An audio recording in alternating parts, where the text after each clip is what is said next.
Namo Amitofo. Before we start, please recite 3 times Amitabha's name with me. Namo Amitofo. Namo Amitofo. Namo Amitofo. Please release your palms. Today, our topic is, does fate decide our life and death? It is written by Master Jingtung. We will start off with a short poem, then we'll go into the explanation. A common saying goes, life and death are decided by fate. Riches and honor come naturally. If life and death are predetermined from the moment of birth, how can we explain the miraculous cures achieved by doctors? If everything is predestined, who holds the reins of our destiny? What determines our life and death? If life and death were determined by fate, why is it that some destined to die young live long and healthy lives? We often assert that, driven by karmic force, no one acts freely. As between the power of karma and the Buddha, which one dictates life and death? As between self-power and other power, which one is more potent in altering life and death? This is the end of that very short poem. Now let us go into the explanation in a few points. 1. Karmic force dictates life and death. When I first decided to study medicine, I was motivated by an ideal to save lives and heal the wounded. Back then, I believed that doctors with their exceptional medical skills had the power to work wonders, turning the tide and altering the course of life and death. However, both medical literature and the harsh reality conveyed one undeniable fact to me. Doctors treat illnesses, but cannot alter destinies. In the biography of Hua Tuo, about a particular medical case, a seriously ill man sought treatment from the legendary physician Hua Tuo, who declined to treat him, saying, "Your illness is serious and requires abdominal surgery, but without treatment, you would still have 10 years left to live." The man could not bear the pain and pleaded for treatment. After Hua Tuo performed the surgery, the man swiftly recovered. Yet, 10 years later, he passed away from the same disease. It dawned on me then that a doctor's ability to save a life hinges not on his medical proficiency, but the patient's unexpired lifespan. Even if Hua Tuo were to return, he could not resurrect the dead once their life was over. Even if we are not sick, we could lose our lives suddenly under countless circumstances. People have passed away in their sleep, during meals, or even in the operating room where the patient has survived. But the surgeon died. Many entrust their lives to doctors, believing that with enough money for the best hospitals, the most advanced equipment, and the finest doctors, their lives are secure, no matter how severe their illnesses. In reality, our life and death are not in the hands of doctors, nor determined by illness, but by fate. Even the most skilled doctor cannot control his own life and death. The death of Mr. Ni Hai Xia is a case in point, and left a deep impression on me. He was regarded as a genius in modern times, highly skilled in the 5 Chinese arts of Taoist practices, traditional Chinese medicine, fortune-telling, divination, and physiognomy. He was so adept in fortune-telling that he could predict how much time his patients had to live. Despite being hailed as the last hope for cancer patients, he could not cure his own cancer and could not avoid the inevitable fate that awaited him. At one point, rumor had it that he might have used the fake death method to escape his fate. But the death of Ni Ha Xia was an irrefutable fact. In the face of death, all are equal. Even the most skilled doctors cannot alter this.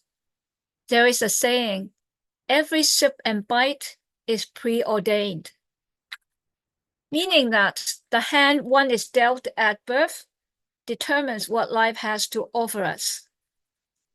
Another saying goes, life and death are decided by fate. Wealth and honor are governed by heaven. Here, heaven symbolizes the law of nature.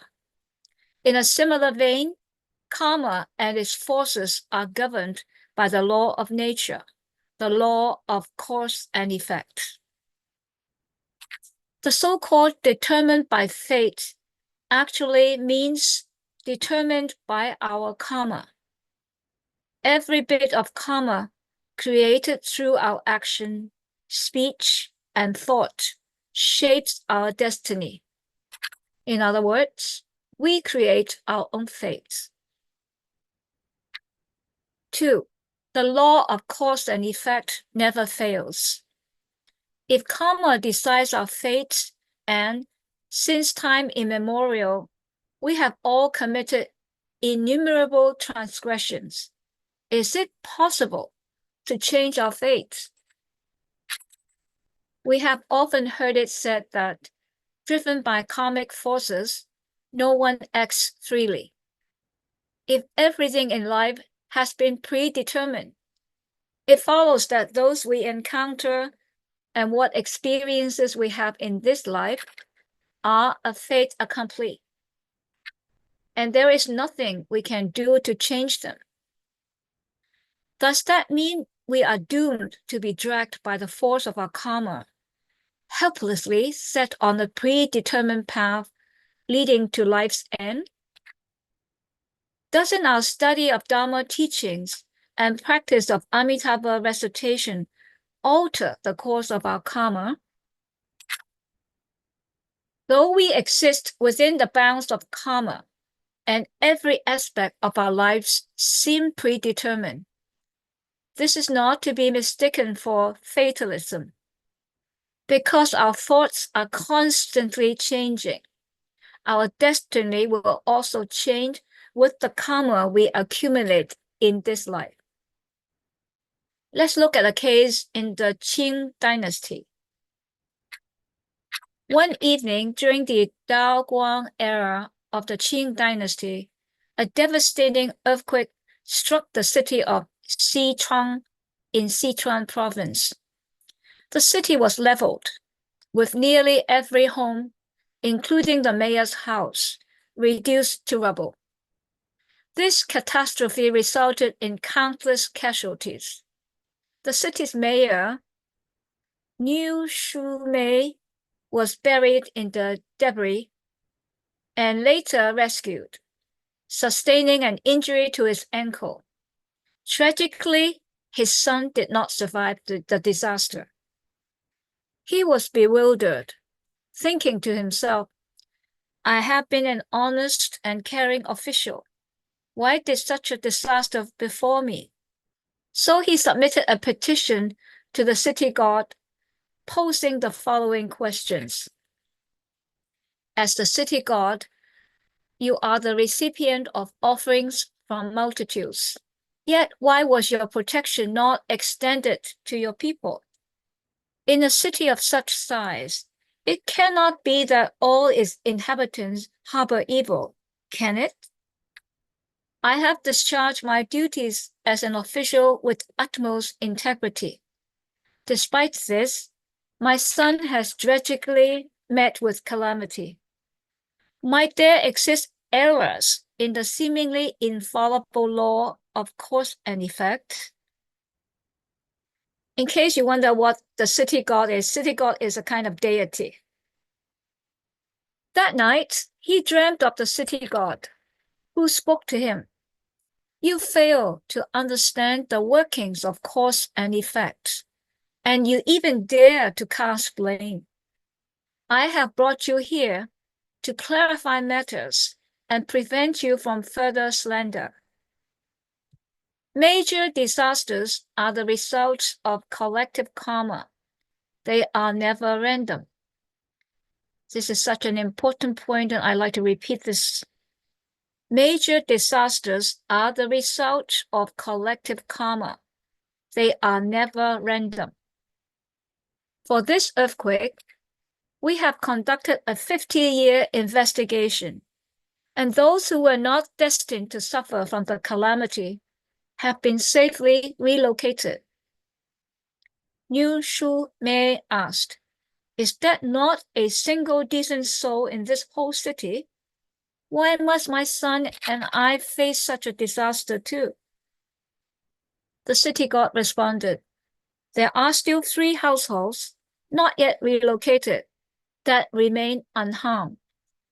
One is a widow who has remained faithful to her late husband. The second is a doctor, an honest man who never peddles fake medicine. He never hesitates to attend to a patient, even if it means venturing out in the middle of the night, braving the rain, or navigating roads slick with mud. He would go immediately. The third is an old woman who sells fried cakes.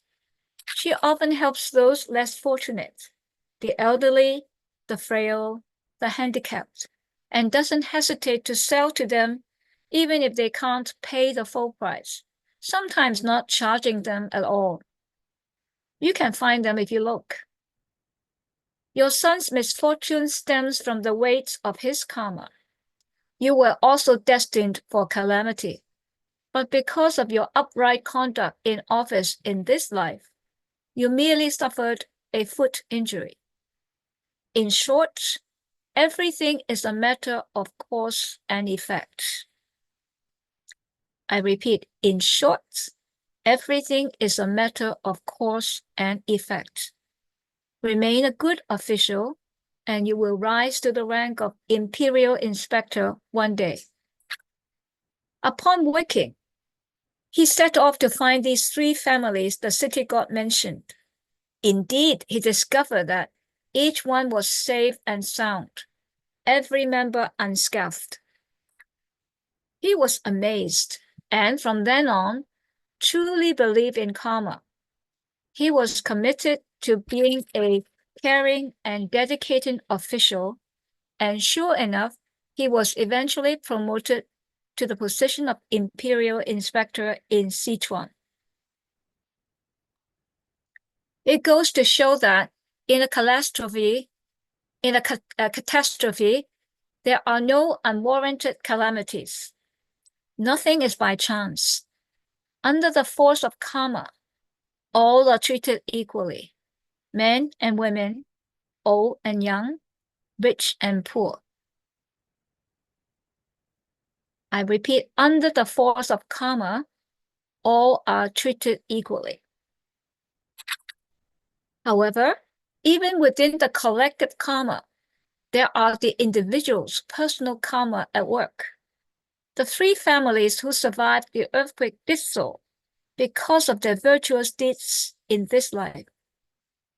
In short, the laws of cause and effect and karmic force are unfailing and precise to the letter.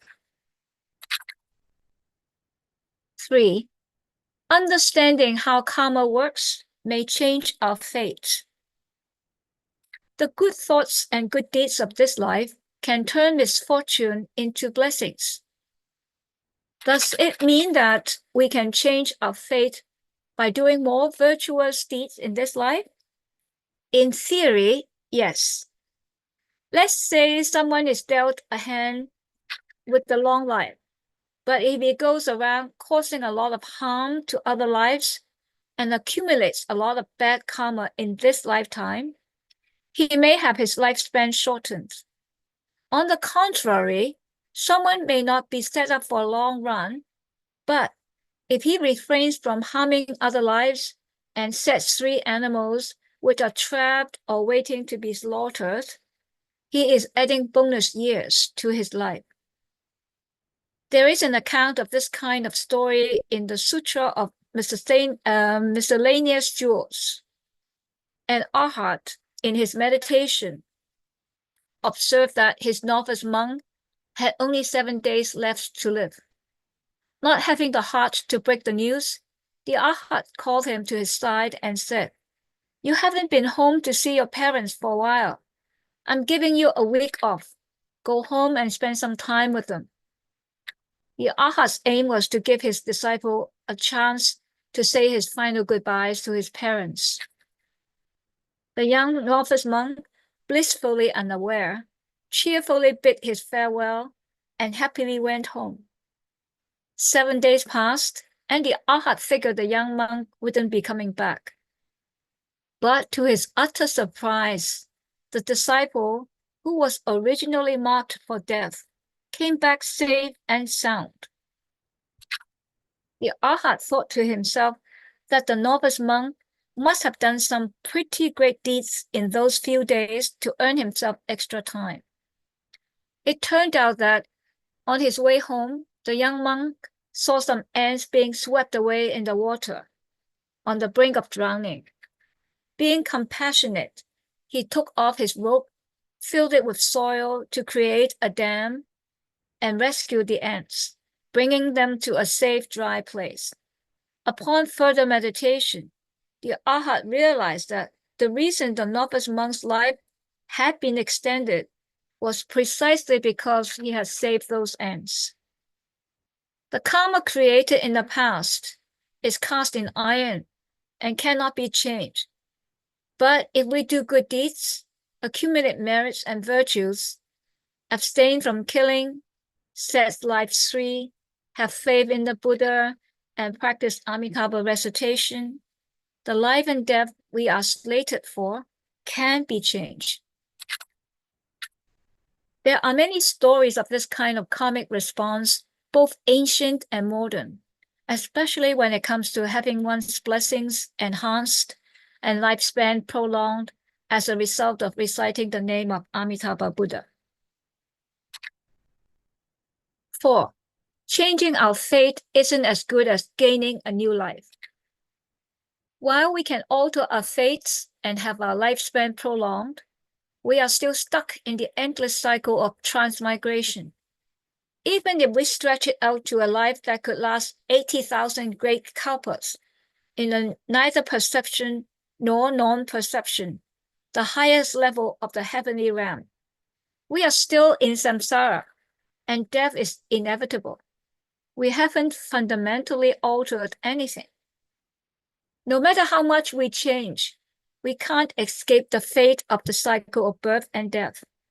No matter how much we stretch our lifespan, compared to the immeasurable life of the Buddha, is fleeting.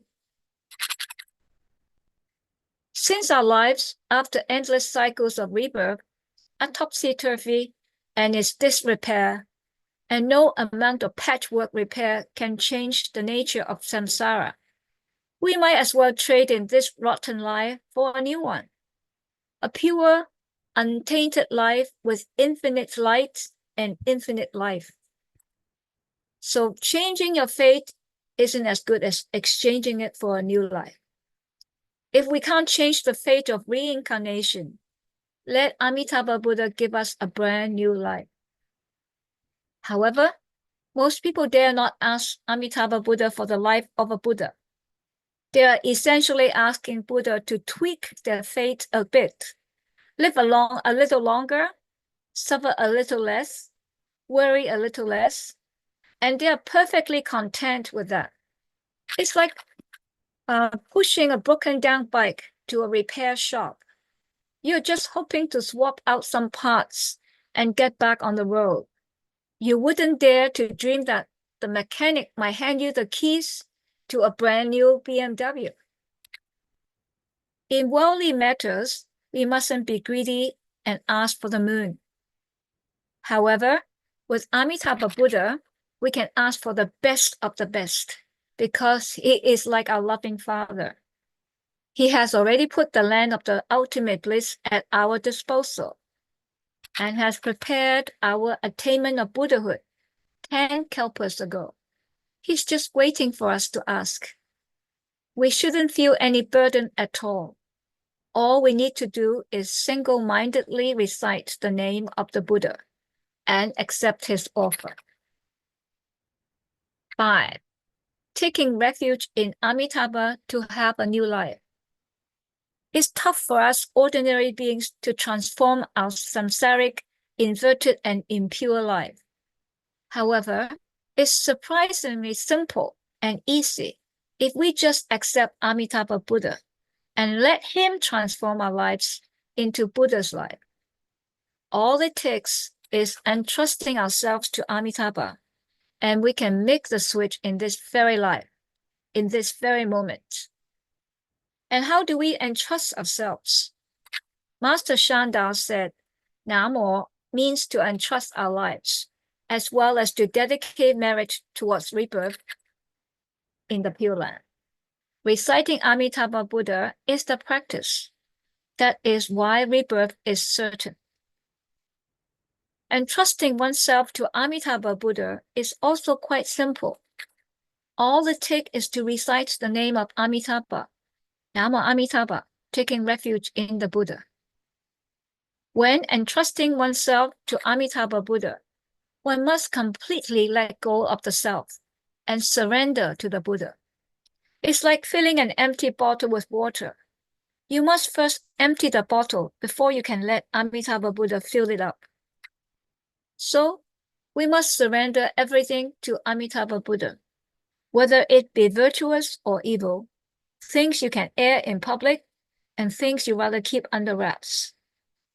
Open yourself up fully to Amitabha and let him take charge. Some people, however, are unwilling to do so. They only show their so-called practices and achievements to Amitabha while hiding their turmoil and darkness. This shows a lack of courage and willingness to surrender themselves to Amitabha, feeling safer to control fate in their own hands.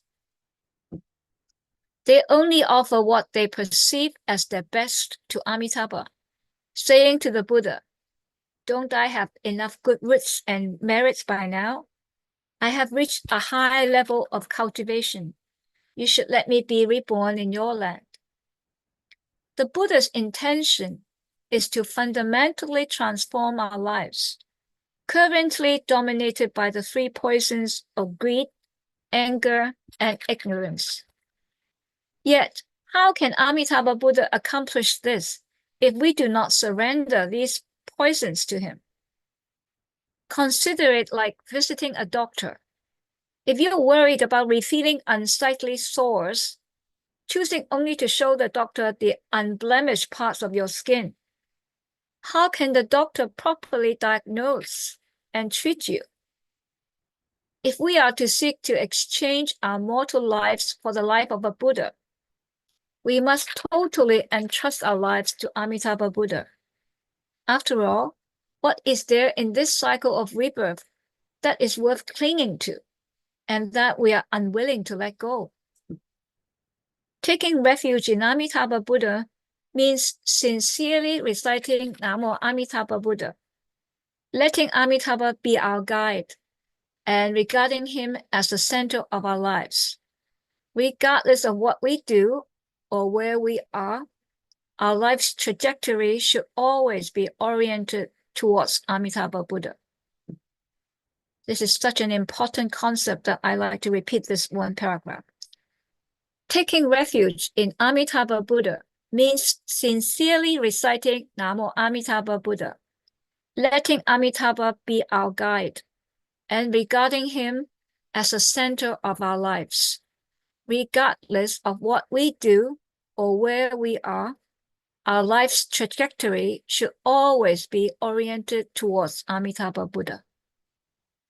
Having entrusted our lives to Amitabha Buddha, our lives and his are now one. Everything that concerns us, whether big or small, is now Amitabha Buddha's concern. Moreover, the path towards our attainment of Buddhahood was already laid out by Amitabha Buddha 10 kalpas ago. Whether our current life is one of health or illness, whether we live for 2 centuries or perish tonight, whether we know when our end comes or are greeted unexpectedly by Buddha in the midst of disaster, these distinctions are insignificant. Regardless of how we depart this life, at its end, there awaits the gentle hand of Amitabha Buddha, the transformation rebirth in a lotus in the land of ultimate bliss, and the attainment of a life of infinite light and infinite life as a Buddha. So let's surrender our lives with peace of mind, whether it's a life tainted in samsara or one destined for Buddhahood through realization of our Buddha nature. Let it all be entrusted to Amitabha. All that remains for us is to recite Namo Amitofo, Namo Amitofo, Namo Amitofo. This is the end of the article, and I hope, having listened to this article, you have a clearer concept of how we can ascertain our rebirth. It is simple and easy. All we have to do is to surrender ourselves to Amitabha Buddha, letting go of all that we have, all our sorrows, all our troubles, all our virtues, whatever it is that bothers us or that we're proud of. Let go of it and surrender them all to Amitabha Buddha. Let him be our guide. Let him guide us to get back home to our eternal home, the land of bliss.